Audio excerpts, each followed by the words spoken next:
So good evening. I welcome everybody, all five of you, to our city council meeting this evening on March 18th at 6:02.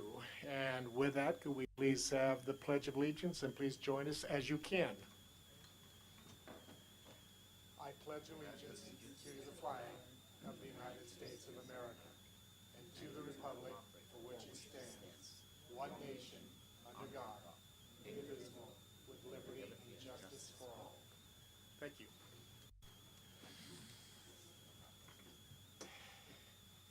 And may we please have roll call? Councilmember Ding? Here. Councilmember Farrar-Rivas? Here. Councilmember Gurney? Here. Vice Mayor Lowe? Mayor Wellander? Here. Thank you. Very good. And there was no reportable action on a closed meeting last week. So we're going to move to, I'm turning to my colleagues. Do we have any changes we want on the current agenda, or may I have a motion to accept the agenda as written? We don't have any change to. Okay. I move to accept the agenda. Okay, very I good. second. All right, we'll just do this by voice. All those in favor say aye. Aye. Passes unanimously. And now we're going to move on to the part where the public can come forward and speak on items not appearing on the agenda.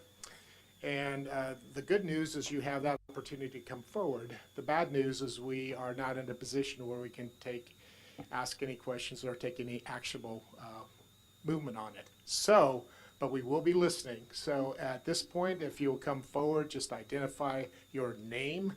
You have 2 minutes and we welcome you.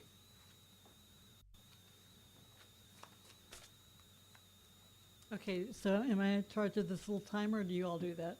Okay, I'll watch it, I promise. Okay, my name is Jan Erickson, and I live on Engler Street here in Sonoma.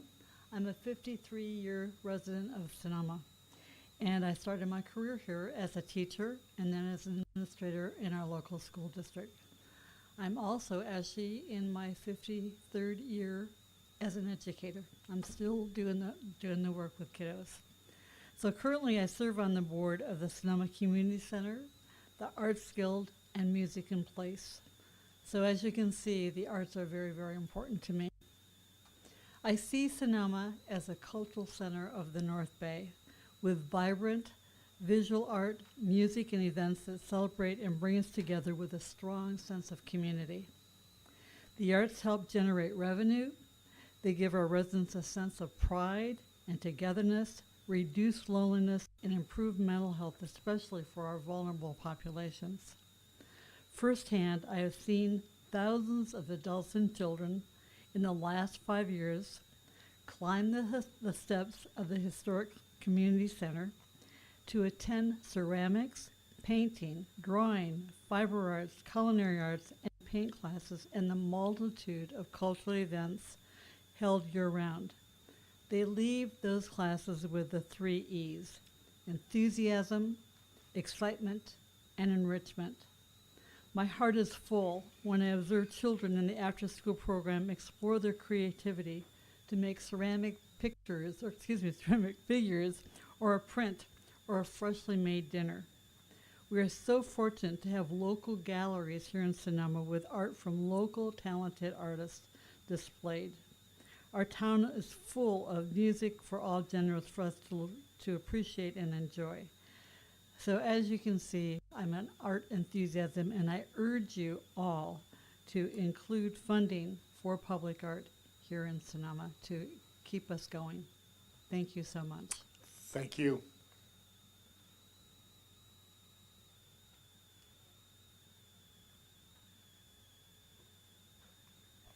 Mark Grandy, Mayor, members of council.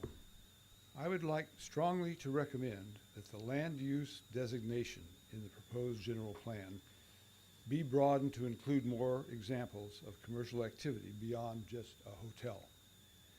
As you heard from many in the community, a hotel on the Sebastiani property is not a popular proposal, and yet it continues to be used as the only example of future use.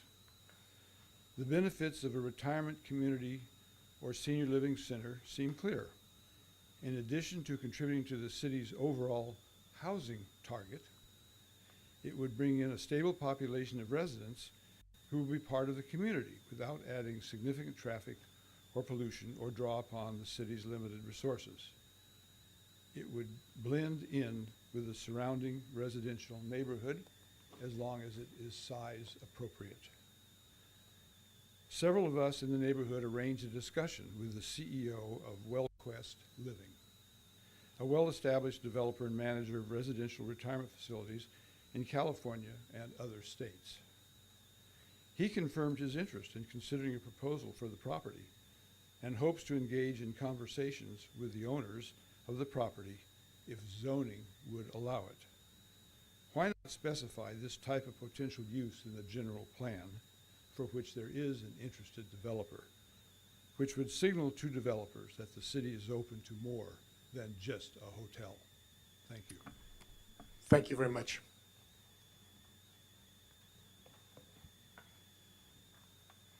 Good evening.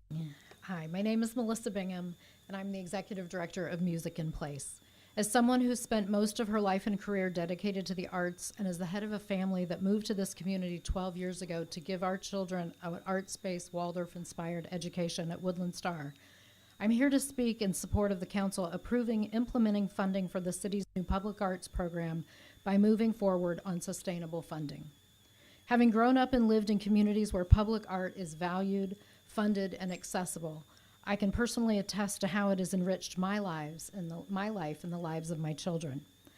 Outdoor art installations and interactions with them make up some of our family's most cherished and publicized on social media memories. Exposure to free community concerts at a young age inspired all of my children to pursue music and the arts as their careers. They are the vibrant people they are today because they had access to free visual art, music, theater throughout their childhood. At Music in Place, we know the value exposure to music has to inspire not just children, but adults alike. More than 300 people every Sunday enjoy free concerts throughout the summer, creating a community gathering place to share a joyful experience and connection. And couldn't we all use more of that right now? The small addition of the lights in the Grinstead this past season enabled us to hold several concerts during the holidays that brought together our diverse community.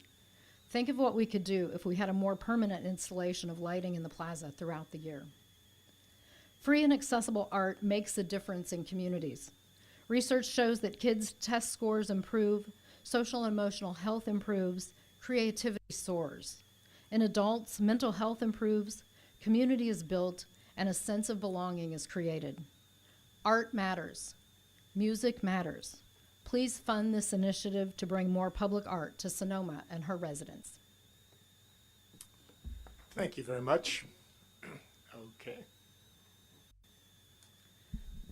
Good evening, City Council. I'm Caitlin Cornwall. I'm representing Sonoma Valley Collaborative. And as you know, we're a coalition of many constituencies in Sonoma Valley. And the main thing that we're working on, because it unites all of the constituencies, is driving for more housing affordability in Sonoma Valley. And so I just wanted to come and make a comment about the Sebastiani properties and the decisions that are before you about rezoning those properties. And I just want to make a pitch on behalf of all of the 30 members of Sonoma Valley Collaborative that your community is suffering from a lack of housing that working people can afford, or that retirees who used to be working people can afford. So it's a big collection of acres there. There's room for a lot of different kinds of land uses. And our membership would just urge you to think about the fact that we need housing for families, for older seniors who are on fixed incomes. Something like for every 5 jobs that are in the city of Sonoma, only one of those job holders actually lives here. Something like 75% of the staff at the hospital don't live here because they can't. We need a greater supply of housing that people can afford. And that's a place where there's the flexibility and the space to put it. And you have the option, the city has the option to go taller if you want to take up less acres. I mean, there's a lot of design options. Also, on the topic of evacuation, that part of town already doesn't meet any of the standards for evacuation, and adding the reasonable number of new residents there that could fit on those properties isn't really going to change that. We have more fundamental problems with evacuation than just adding or subtracting the number of new residents that could be there. So I would just urge you, in thinking about the future economic vitality and just well-being of people in Sonoma Valley, that's an opportunity that we can't pass up to increase housing. Thanks. Thank you for your comments. Anyone else? Mr. Conforti, are you wishing to come? Oh, so perfect then. No problem then.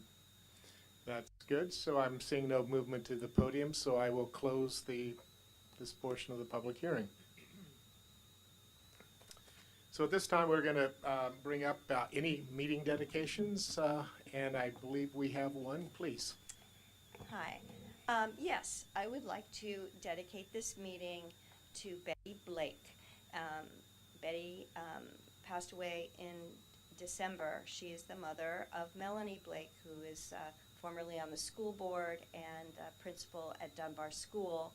And although Betty was born in the city and lived most of her years in South City, she spent her last 20 years in Sonoma Valley and was always just such a warm person to be around, really caring, always supporting kids. And her memorial is in a week, and I would like to be able to present this dedication on behalf of the city. Thank you.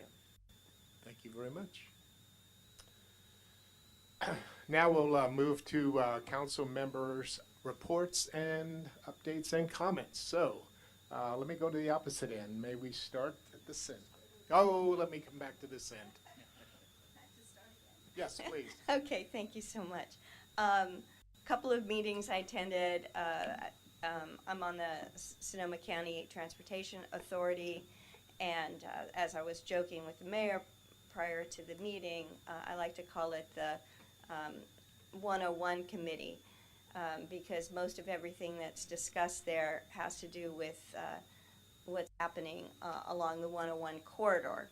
I will say that I tend to interject on all of these comments regarding buses and the Golden Gate Transit and so forth, and try to get as much in about Sonoma Valley as possible.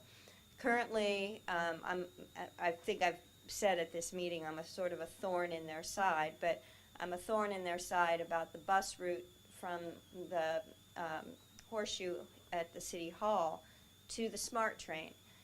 SMART train is fantastic. Every month it exceeds the ridership from the month before. Now it's expanding. It's going further north, which is great. But there are people in Sonoma Valley that would definitely take the bus to Petaluma to get on the SMART train, which of course connects with the ferry service in Larkspur, if it were convenient to take that bus. And it's not synced up at all. There's very few connections, and there's a lot of stops. So my suggestion to them was there should be an express bus in the morning that doesn't make all the stops along the way to Petaluma. It's a 45-minute ride. And I'm sure everyone in this room has driven to Petaluma, and if it takes you 45 minutes, it's just because there's an accident, you've hit traffic. But if there's no traffic, it shouldn't take you 45 minutes to get to Petaluma. And then you could be on the SMART train, which is free for seniors, which is a lot of seniors in our community. And then you can, go up and down the 101 corridor and, of course, to the city. So just letting you know that I'm continuing my advocacy for Sonoma to make sure that, they don't forget that we're part of the transportation question. And our roads, the biggest problem in the area, of course, is Highway 37. And a good way to minimize the impact of that is to make sure that people can go west from Sonoma in using public transportation and not have to go on Highway 37. Thank you. Very good. Thank you. Let's see, on the 12th of March, I attended the Library Advisory Board meeting, and just a couple things that are going on. They're still looking to recruit advisory board members from the community. They have 2 adult positions and 1 youth position. They reported that the Rincon Valley Library branch is closing through June for modernization, and they're installing a new integrated software system in the back office, not public facing, but it should enhance their efficiency. There's still an opportunity if you need assistance and you're a senior or a member of AARP. They are still offering tax assistance for folks, and you need to make an appointment to do that. And then they're going to have a table out at Larson Park on April 19th, and that is actually a dedication day for Larson Park. So that's at 1:30 to 4, if anyone is interested in that. Otherwise, that concludes my report. Thank you very much. And now, may I go to the far end? Whatever way you want. Thank you. Thank you, Mayor. On March the 7th, I was attending Community Center's Lunar Year's celebration. That's lots of the fun. Yeah, this is the 3rd year, and we use the word Lunar Years instead of the Chinese the New Year's.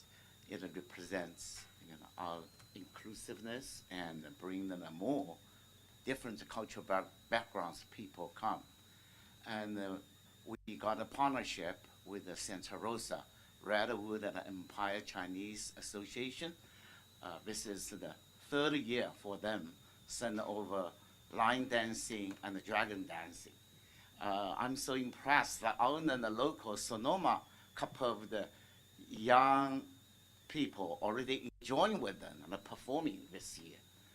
And another thing is, I saw that in Petaluma, there is a Japanese, an artist and a community leader. His name is Henry Kaku. And he brought he's origami, using the paper, folding the paper and crane and the piece for the crane. That is very, very unique. So it reminds me, the Sonoma and here really and bring the people together. Not only just celebrating a new year, we can put different background of people get together, and the community is getting stronger. We will continue this kind of a celebration the next year and the year to come. Thank you. Yeah, that is my. All right, thank you. So I attended the March 5th meeting of Sonoma Clean Power Authority. The good news in our budget adjustment for the year is their anticipation that the Sonoma Clean Power there'll be reduction in rates. They can't promise it, but they think that that's something that is going to happen. But it does depend on PG&E and how rates go throughout the year, or the cost of electricity. The other thing I wanted to make sure that people are aware of is there's a significant, and I won't go through individual bills, but a significant amount of work with the state legislature. And I think I've reported this before, but now we're in the midst of it again this year, is to be able to support the geysers, that we would be getting power from the geysers, and that what is happening right now is we're in the process of working with individual developers to build wells and test them.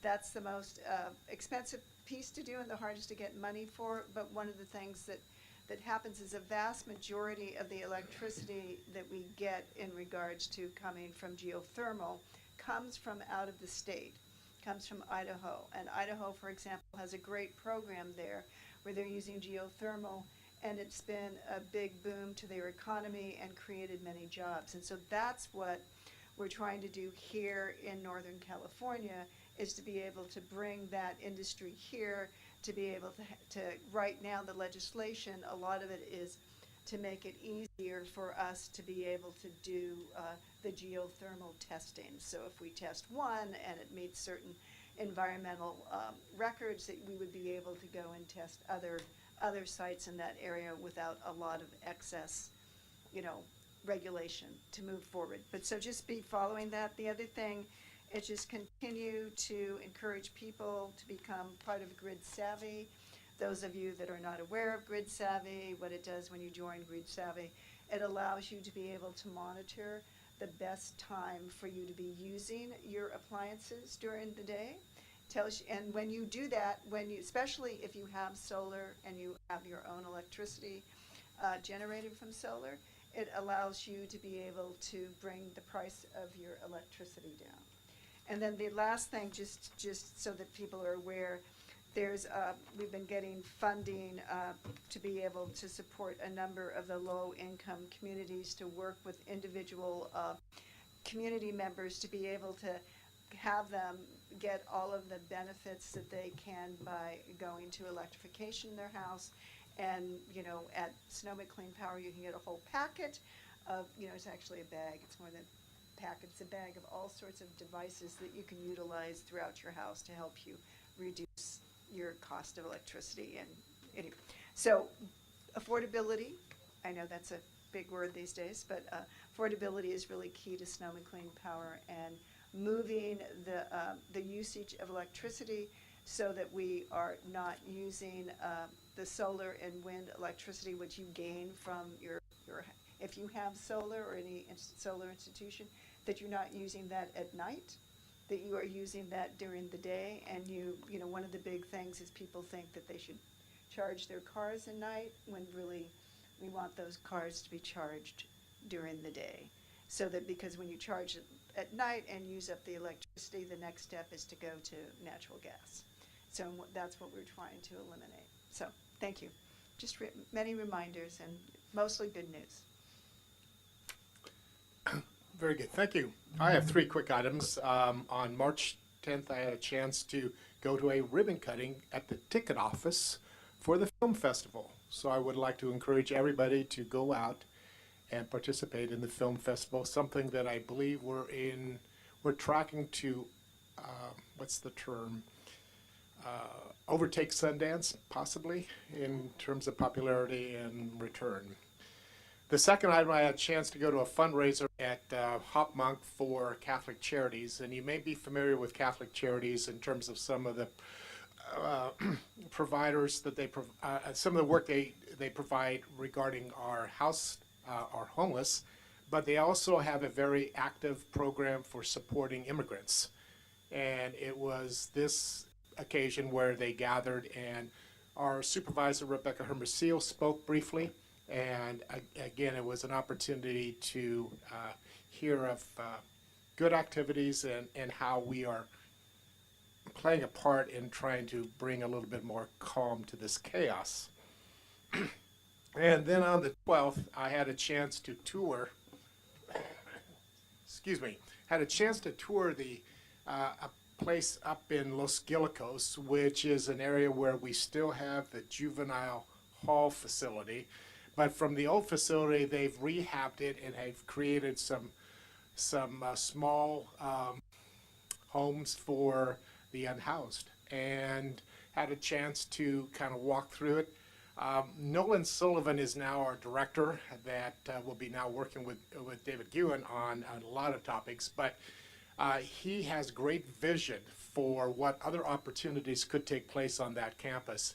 I must confess that in 40 years of traveling up and down Highway 12, it's the first time I went east, adjacent to Oakmont, and it was amazing, both the beauty and the setting, and was very impressed. And I'm happy to report that there are 20 beds set aside for those that are within our Sonoma Valley, which would include the Springs and the city. So I was very much encouraged with that.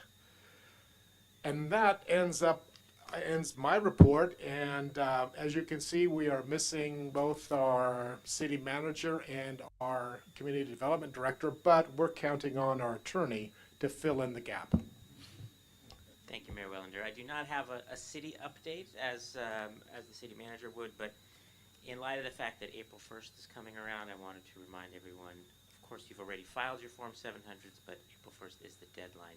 And I just wanted to highlight a new disclosure requirement for 87200 filers. Those are code filers like yourselves, like myself, like the city manager.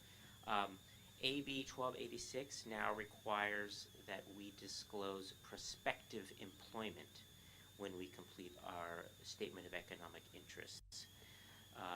So you don't have to file as soon as you've accepted a job offer at a particular location, but when you do file, if you have accepted an offer, then there's an additional form that needs to be filled out. It's a Form 700-P, I believe. And so that's a new requirement that's gone into effect as of January. So just wanted to highlight that for you and for the public. Very good. Thanks. Thank you very much. We have no presentations this evening, so we're going to move right on to our consent calendar. These are items that are considered to be routine and will be acted upon by a single motion, unless there's someone up here at the dais that wishes to pull an item. I move the consent calendar. I was going to go public. Before second? Public, please direct. That's fine. Okay.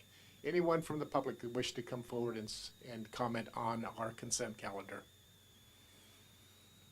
And I'm seeing none. So I would love to hear a second.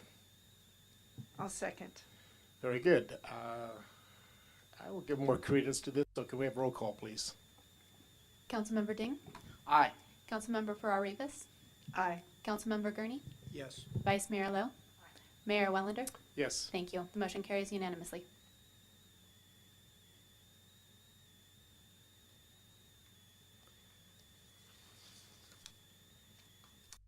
So now we are going to enter into our regular calendar, of which we have two items.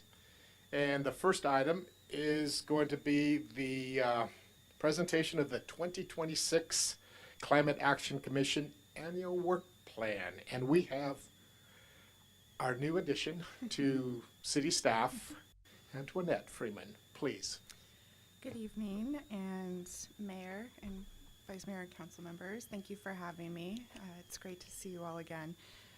We've had a productive meeting in February with the Climate Action Commission, and I've met with the commission members and their ad hoc committees multiple times since then in the development of their 2026 priorities, which you have listed in the staff report.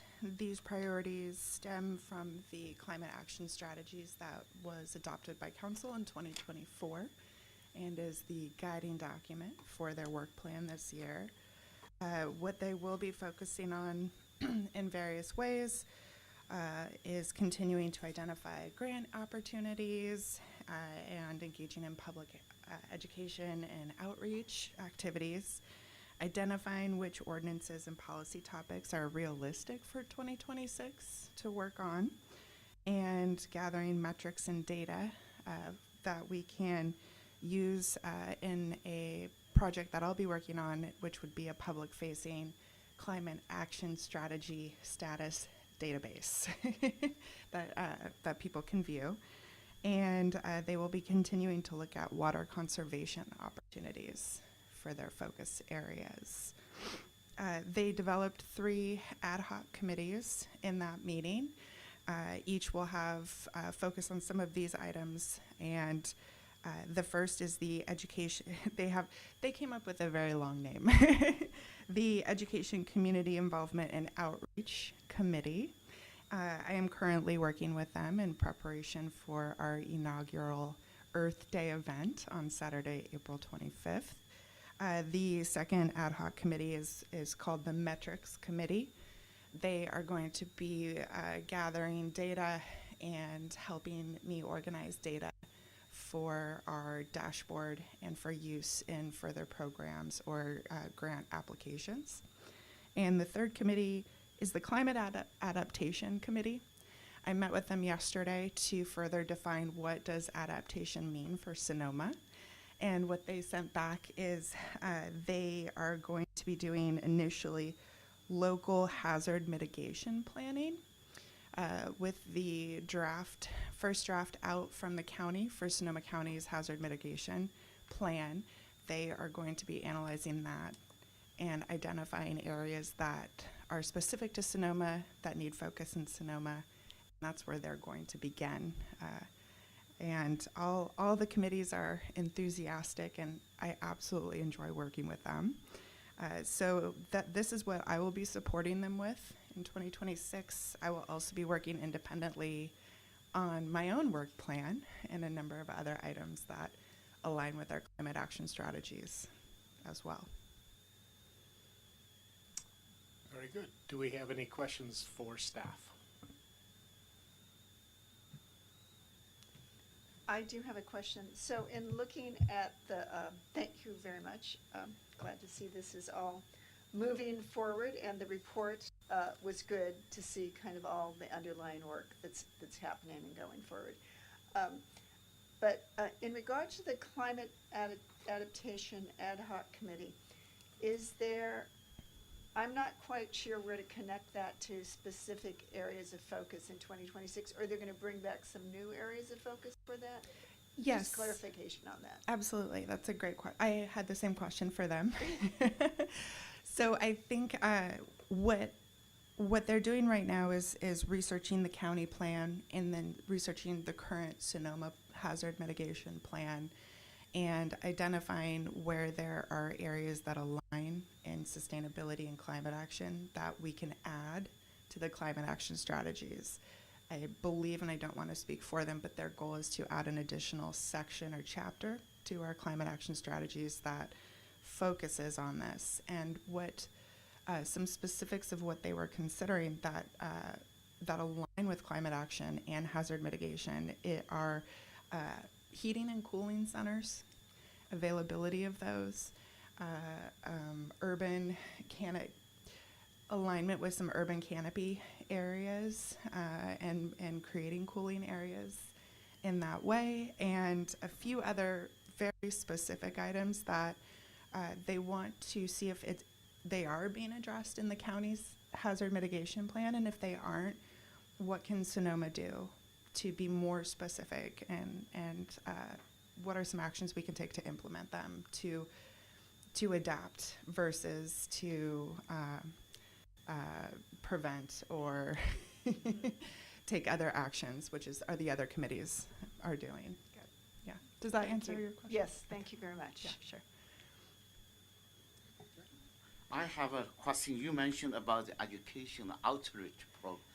How many people involved? Yes. So the ad hoc committee has 3 people on it, and we have a number. They have a number of priorities, and I have a number of priorities, and they align.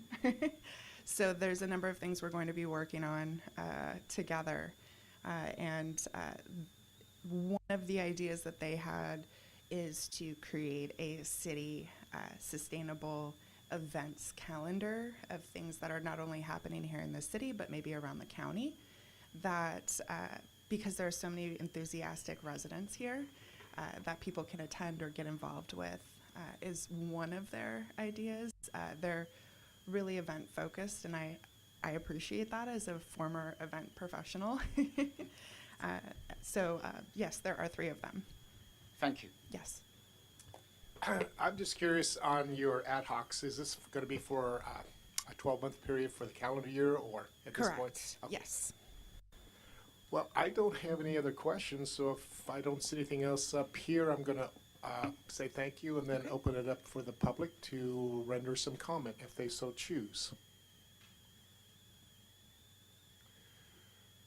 Okay, so bringing it close public discussion and bringing it back to the dais for some discussion and possible motion. I guess the only thing that I would say when you look at the full report and kind of all of the areas that they're working on and what they are trying to accomplish, it is a lot. It is a lot. And it's you know, it's good to see. I'm very happy that we're going to have this dashboard so that we can actually then see, are we, you know, how well are we doing against these goals? And since it's a lot, I think, you know, that it be very transparent so we know areas where we have challenges and want to move forward, and that's fine if we're not meeting every goal. We just want to know how things are going to make sure what we can do to move things forward. But yeah, so I just wanted to make that comment. If you look for and encourage people to look at the full report, because there is a lot. There's a lot that's happening. Thank you. Very good. Yes. I just want to say that in reviewing the report, it made me feel somewhat good about the fact that a lot of the things that we've done up here as a city council are in alignment with a lot of the things that are in that report in terms of strategies and goals.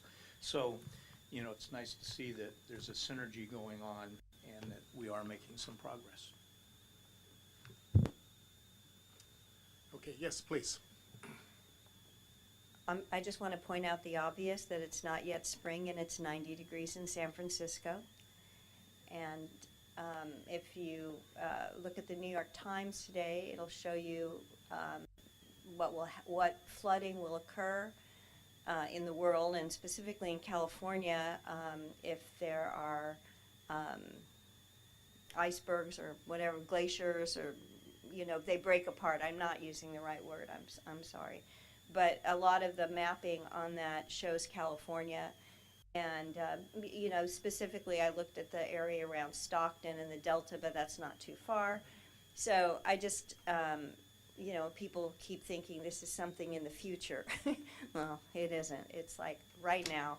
And so I just want to commend the committee and Antoinette on the report, and good luck to you, because the world is counting on you. Thank you. No pressure.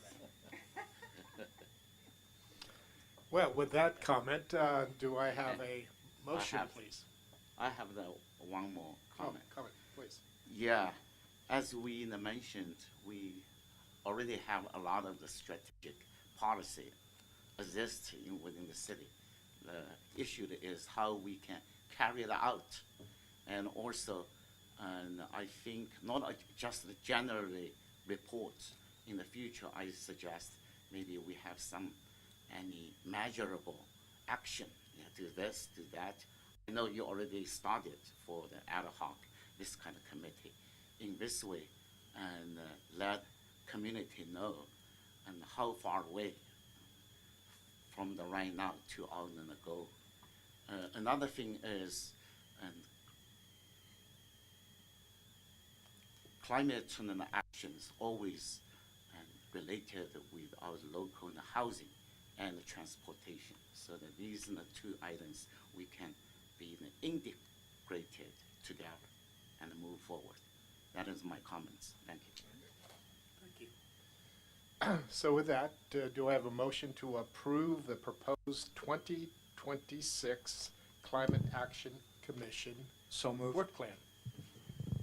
A second? So move. Oh, I'll second it. Who did John? I'll second too. Okay. Further discussion? Seeing none, roll call, please. Councilmember Ding, Aye. Councilmember Farrar-Rivas, Aye. Councilmember Gurney, Yes. Vice Mayor Lowe, Mayor Wellander. Yes. Thank you. The motion carries unanimously.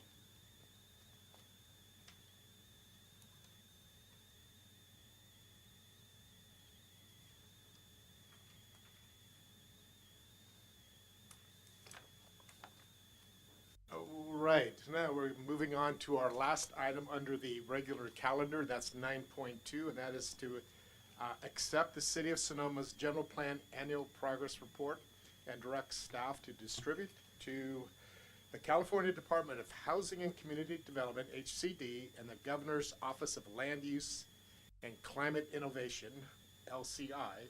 And we welcome you. So, Diane, it's yours. Thank you, Mayor Wellander, and hello, Vice Mayor Lowe and council members. So, good evening, Diane Levine, Associate Planner.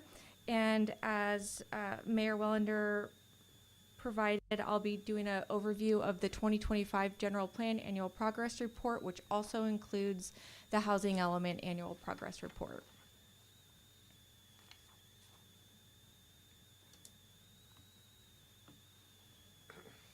Thank you. So you saw planning staff last year around the same time for the 2024 report, and we explained that the annual progress reports are a statutory requirement and that they get submitted to both HCD and LCI, formerly OPR, and it covers the previous year. And it does provide LCI with sort of what's going on in, of course, not our just our jurisdiction, but all of the local planning activities in surrounding areas and throughout the state, as well as HCD also seeing the progress that we're making towards implementing our housing element programs, meeting the goals and policies, and working towards our RHNA allocation numbers. So examples of the, well, I'm going to go off script and just add a little bit more to clarify. LCI also provides a programmatic approach to the report. So in areas like when I read it, it's not necessarily smooth. It kind of jumps around, or it can be tidbits of random information. But what we're trying to do is sort of check the box on the information that LCI requires in the report in order for it to get approved. And there are similar types of responsibilities upon us for the housing element reporting, but that's a little bit easier because it's just a plug and play as long as you can understand what it is exactly that they're looking for.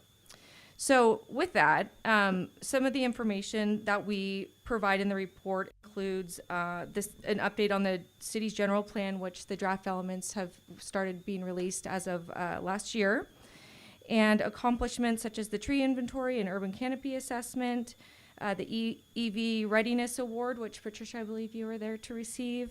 The report also includes information on housing services provided both to the unhoused and movement towards affordable housing, and planning staff support of the several commissions and attendance at council meetings. And we sort of have varying responsibilities for each of the commissions and decision-making bodies such as yourself. So here is a snapshot of our RHNA progress, the regional housing allocation numbers. So it's a simplified version. And, although the numbers are low, we are seeing a measurable improvement over the past few years in developing, and the number of finaled developments from the last couple of years are quite measurable, and you'll see in the next slide also, these numbers are based on finaled, building permit finaled units.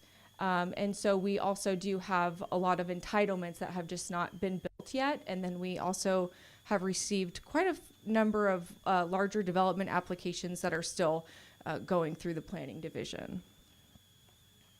Next slide, thank you, Monique. So updates on some of the housing applications we do have. So the Montaldo Apartments, that was approved, I believe it was in the fall of last year, and that will have 13 affordable units, 3 extremely low, 5 very low, and 5 low. And we've already seen some of the permits coming in for that development. So it was only a couple month turnaround really from the entitlement phase to the beginning of the permitting phase. So we're happy to see that. And then we have a proposed 120 unit development at 20540 Broadway, and that has a 5% affordability component. Staff does it's called a initial completeness review. If you're familiar with that, with the larger developments, it's sort of, it's all part of the Streamlining Act, but we're under timelines for things to be either determined complete or approved.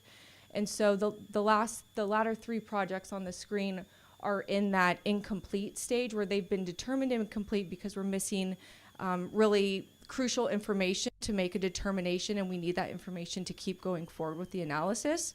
I will say, because I personally am working on the project manager for the Broadway project, we're really close. We were discussing the CEQA pathway for that project today, so that's exciting. And then we also have a 51 unit proposed development with a 10% affordability component, and that's at 20455 Fifth Street. And we also have 254 First Street East, which has submitted a new development project with 41 units. I believe they had some entitlements approved two years ago. It was before my time here, but they've come back with more units, so it's a new project. And those two are also in the incomplete phase, and we're awaiting resubmittal by the applicants. And some of the other stuff we've worked on throughout the year as far as zoning code updates in order to try to get into alignment with both goals and policies within the general plan, within the housing element, and then of course things that have come up as important topics that need to be addressed from the council, taking direction. We've expanded the ministerial process for multifamily development, making it an easier, less drawn out process, I would say, for multifamily development in all zones, not just specific zones. We've also done modifications to both the reviewing authorities and their scope, and for design review and what triggers design review. So we've taken on more administrative approvals where the planning division can review them in-house, opposed to going through the decision-making body and having a discretionary process.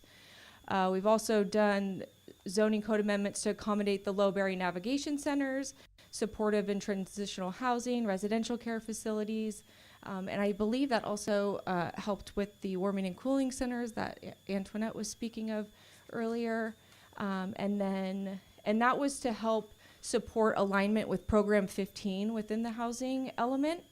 And another program that we made changes to the code for to align was to rezone the 3 sites that were initially identified in the approved housing element as RENA sites. So we just rezone those to match what was already approved by council. Thank you. So some additional highlights, I won't go through them all. Just staffing, the creation of Parks and Rec and the hire of its director, Public Works and the adoption of the Neighborhood Traffic Calming Program Guide, the one-time funding allocation of $75,000 to local nonprofits in the area, supporting the unhoused population.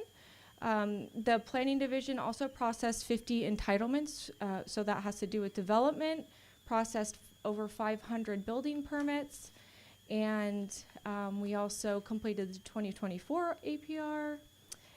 We also completed the city's first SB9 lot split, so that was a good experience, and as well as a big win, I think, was securing the 18 long-term affordable units within the city, and that was done through a really great partnership, and Burbank Housing purchased those. So that's all I have for you, and I'm happy to answer any questions you may have.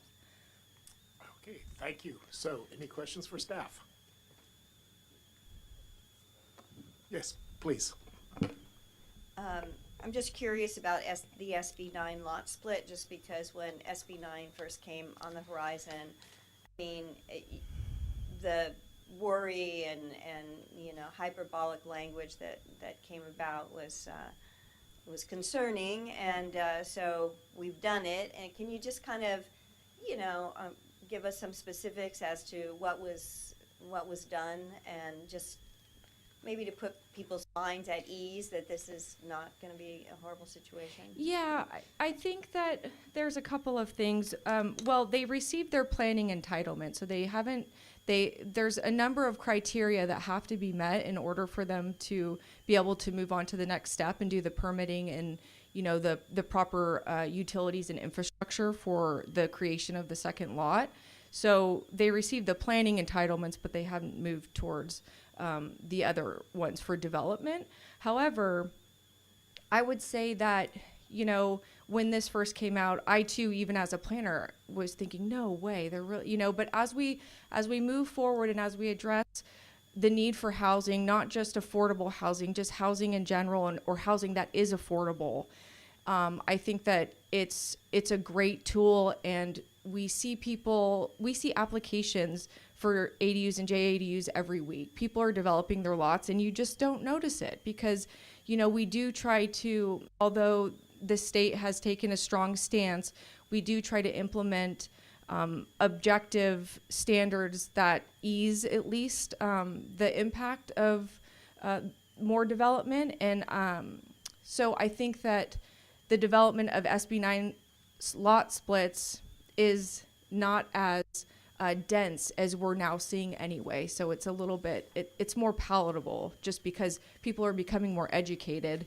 in general, and the scope of what the state has said we need has grown so much that in comparison, the SB 9 lot splits are really not dense. And of course, it's the owner is there, and you know, so obviously they don't want something that's right. gonna They impact wouldn't technically. I mean, you could own a lot and split it, and then develop each lot individually and sell it. Oh, are you referring to ADUs? Okay. Yes.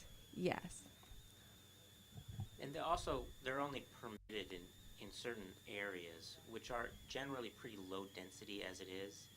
So I think for that reason also it hasn't had as large of an impact. Thank you for that. That's a good point.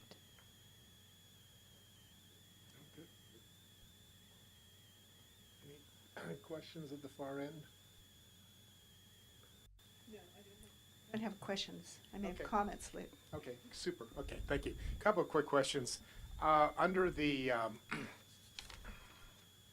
Montalto project, it said it identified extremely low, but under the breakdown of the arena, would that mean it would just slip over to the very low in terms of counting? Yeah, so that no, they've actually since added a new category. Oh, great. Multiple new categories. Yeah, so I would have to look at the housing element chart in front of me, but No they problem. yeah, they added But it will count. it will count, And absolutely. it'll go against the 311. Yes. Perfect. Okay.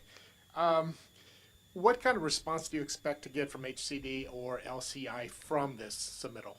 Yeah, you know, last year went smoothly, so I think that, you know, following the same path, we should be fine again. They did also expand the amount of information that they want in the spreadsheets, which you've been provided as the exhibits.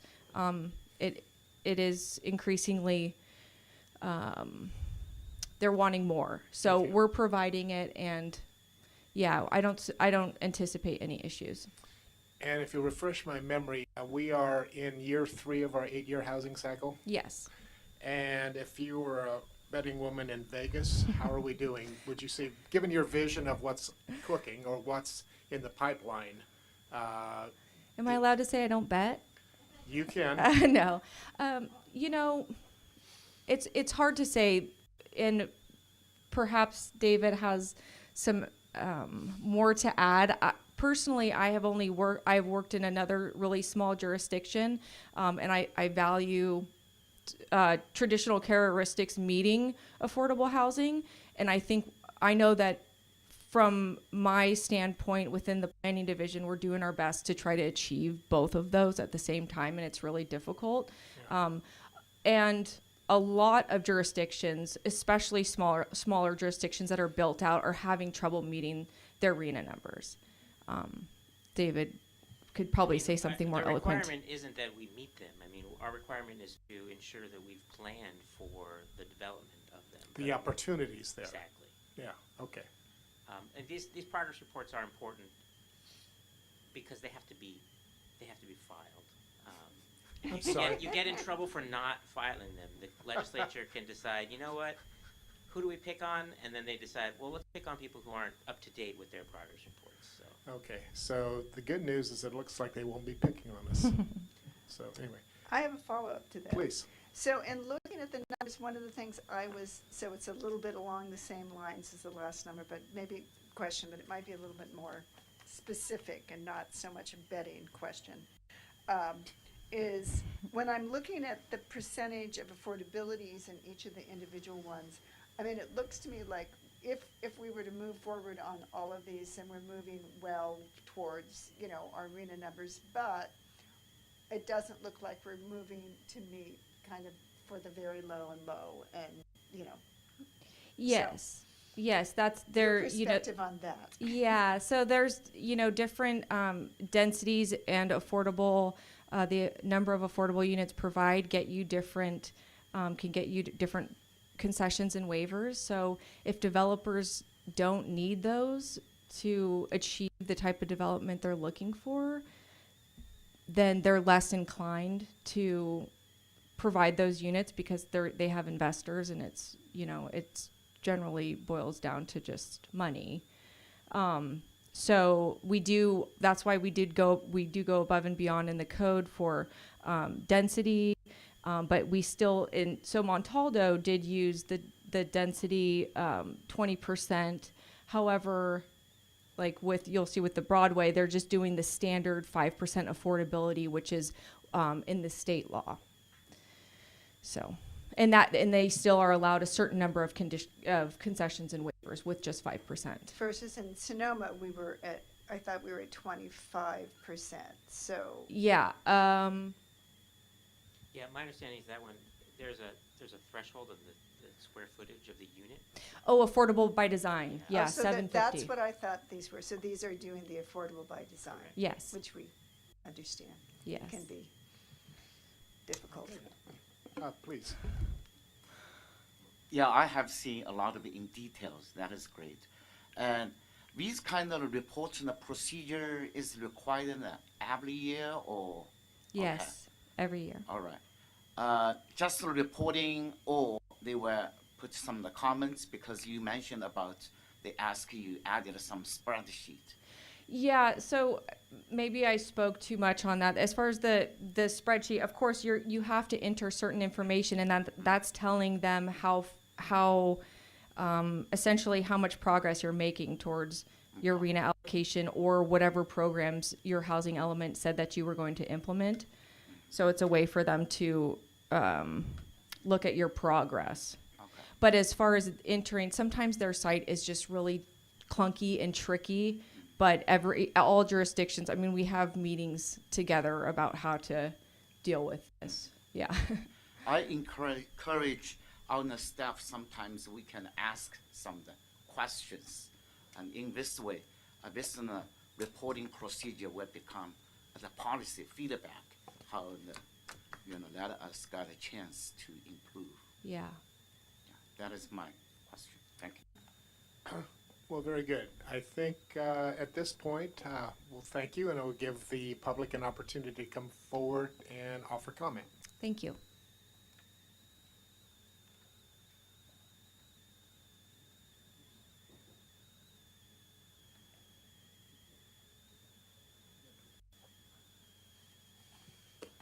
Good evening, council members. Thank you for all the work you do in this community to keep us moving forward. I wanted to talk about the draft land use element regarding the Sebastiani 12-acre or 20-acre, projects, or at least the draft land use associated with that. The new zoning designation of Sonoma mixed commercial use is described in the staff report for this evening's contemplation. The staff has done a good job at increasing some of the thinking, some of the restrictions related to some of the issues that were discussed over the last months. I'm here to ask that the hotel designation as a acceptable land use be removed from the draft report. It seems to me that a hotel, especially a larger one, which was being discussed at some point in the past, that type of hotel, which, for instance, a typical resort hotel will have swimming pools, restaurants, facilities for weddings and conferences, and something like that is far too intense and not compatible with the Sebastiani properties and its surroundings, especially with the residential areas. The overall effect of a hotel in that location would be very difficult on the traffic issues, the noise issues, the compatibility with all of the other residential uses, which essentially are the existing uses that surround it. So I think even using any kind of hotel use there would be a problem. It would be, in my mind, at least possible to have a boutique hotel, but you're talking about 20, 25 rooms with that type of hotel. There's an example of those on Broadway, just south of a block away from the plaza, that is the Inn at Sonoma. And if you're familiar with that has 19 units. So something of that scale would be acceptable, especially if it's integrated into the design and site plan and locations of the other remaining buildings. So those are my comments. And then I just had a comment on the RENA numbers. Maybe a question. Does if we can't meet the numbers by the end of 31 or whatever it is, is there some? Does the state have the power to start really putting a squeeze on us, or is it just the ability to absorb that kind of numbers? I don't have the answer, and I don't think anybody up at the dais here has the answer. Do you have any comment from your perspective? First of all, I just want to clarify that the item on the agenda tonight is unrelated to the Sebastiani land use Thank you. decision that is going to be coming much later. This is just about the update on the general plan progress from last year. Well, the update in the staff report includes a lengthy paragraph that's in the staff report that's for tonight. Well, the good news is you've already expressed it, so That's we'll right. just go ahead and bring closure on your Okay. comment. All So right. thank you very much. Fine, thank you. All right. Seeing no more movement, I'll close the public portion and bring it back to the dais for discussion and possible action.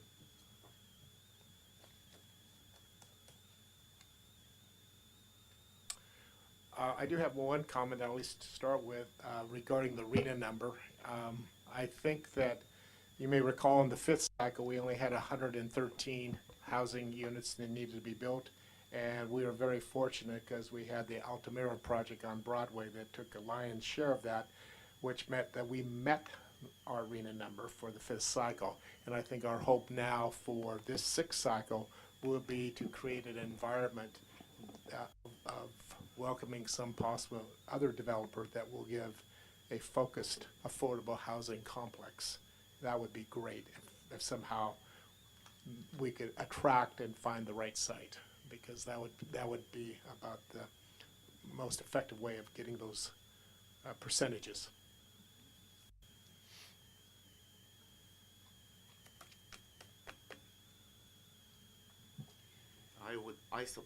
I would like to put in a motion. I was just going to make one comment, just in thanking, I really appreciate the annual element progress report. I did read it all. I took a short nap afterwards. Sure. But I did read it. I mean, I think it's very helpful to really see the work that's happening, because sometimes it's in these big goals and I understand when the planners are here and explaining to us the processes that things have to go through. There's a lot of work that has to be done before you can go to the next step, and I think a report like this is really helpful for us to really understand exactly, what's happening, and, all the work that needs to go into meeting those numbers, that it's more than just, setting the numbers out, and yes, developers will come and develop. So I really appreciate that, and it does look like we're moving forward, although of course I would like to see more affordable, as we all would, I think, more affordable housing, more workforce housing. How are we going to achieve that? And do appreciate, just some of the comments just in regards to the support for that level of housing. And the work that people are doing to try to figure out, like, how are we actually going to achieve this, the workforce and the low income? And I know the workforce is probably the hardest nut to crack. Thank you. Very good. Any other comments or discussion points? If not, then I will entertain a I'll motion. second Mr. Ding's motion to Okay, accept the report. we have a first and we have a second. Any more discussion before we ask for roll call? No discussion. Roll call, please. Councilmember Ding, Aye. Councilmember Farrar-Rivas, Aye. Councilmember Gurney, Yes. Vice Mayor Lowe, Aye. Mayor Wellander. Yes. Thank you. The motion carries unanimously. Thank you very much. I'm happy to report that we're going to skip item number 10, which is the second public comment period, because we did not exceed the 10 on the first go-around. So with that, I don't think we've set a record, but we did pretty well tonight. I adjourn this meeting.